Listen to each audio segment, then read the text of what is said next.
আসসালামু আলাইকুম, সবাই কেমন আছো? আশা করি যে যেখানে আসো ভালো আছো, সুস্থ আছো। আল্লাহর অশেষ রহমতে আলহামদুলিল্লাহ আমিও ভালো আছি। আজকে আমি আবারও চলে আসছি আরও একটি রেসিপি নিয়ে। আজকের রেসিপিটি হচ্ছে সাধারণ একটা রেসিপি, কিন্তু খেতে দুর্দান্ত লাগে। আজকে আমি বাঙালিদের ফেভারিট একটা ডালের রেসিপি তৈরি করব। মসুরের ডাল সবার ঘরে অ্যাভেলেবল থাকে, আর প্রত্যেক দিন খেলেও মসুরের ডাল যে এরকম না আর খেতে ইচ্ছা করতেছে না এরকম হয় না। যতই খাও না কেন মসুরের ডাল ভালোই লাগে খেতে সব সময়। আজকে আমি মসুরের ডাল বানাবো শীতের ধনেপাতা কাঁচামরিচ দিয়ে, একেবারে চেটেপুটে খেয়ে নেবেন। মজা করে বানাবো, আপনারা দেখতে থাকো ভিডিওটা, আশা করি ভালো লাগবে। প্রথমে আমি মসুরের ডালগুলা সিদ্ধ করে নেব। সিদ্ধ করার জন্য আমি কুকারে সিদ্ধ করব, সেই কারণে পরিমাণ মতো পানি দিয়ে ডাল দিয়ে দিয়েছি।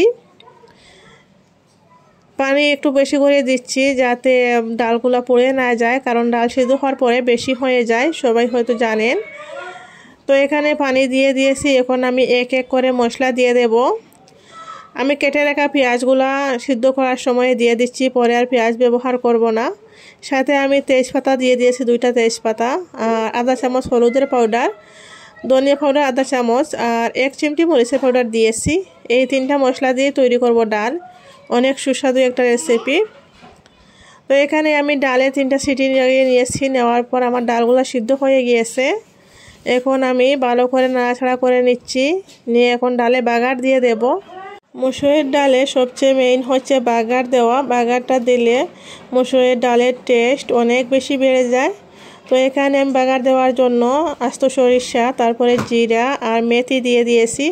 এগুলো একটু ফুটিয়ে ওঠার পরে আমি এখন রসুনের কোয়া দিয়ে দিয়েছি, কয়েকটা থেতো করে দিয়েছি, আর সাথে শুকনা মরিচও দিয়ে দিয়েছি। এগুলা দিয়ে আমি ডালে বাগার দিয়ে দেব। আমি ডালগুলা কুকার থেকে এই কড়াইতে দিয়ে ঢেলে দেব। তো এখন আমি ডালগুলা দিয়ে দিচ্ছি। রসুনগুলার যখন কালার চেঞ্জ হয়ে গেছে তখন ডালটা আমি কড়াইতে নিয়ে নিয়েছি। এখন আমি যে কুকারে ডাল সিদ্ধ করেছিলাম সেই কুকারটা ধুয়ে একটু 1 কাপের মতো পানি দিয়ে দেব এখানে। দিয়ে এগুলা আমি বলক আসা পর্যন্ত অপেক্ষা করব।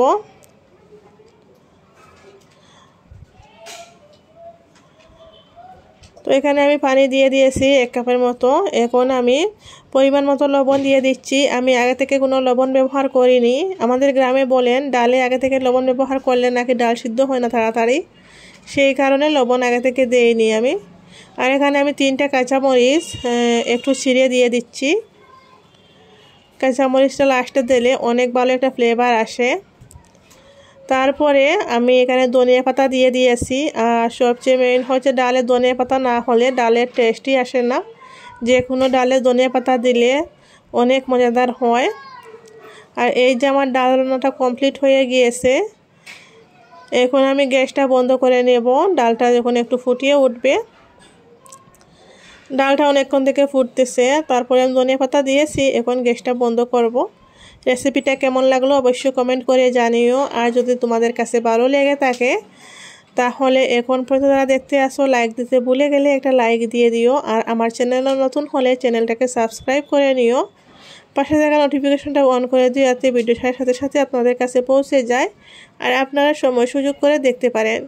আমি ডালগুলা একটা বাটিতে সার্ভ করে নিয়েছি। আর এই যে দেখো ডালের ফাইনাল লুক কেমন লাগতেছে অবশ্যই কমেন্ট করে জানিও। আর হয়তো ডাল রান্না অনেকেই জানেন, কিন্তু সবার রান্নার ধরন একই রকম থাকে না, সেই কারণে আমি শেয়ার করলাম।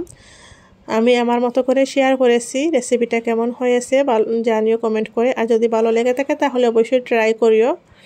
আজকের মতো ভিডিওটা বেশি লম্বা করব না, এখানেই শেষ করব। সবাই ভালো থেকো, সুস্থ থেকো। আল্লাহ হাফিজ সবাইকে। আসসালামু আলাইকুম।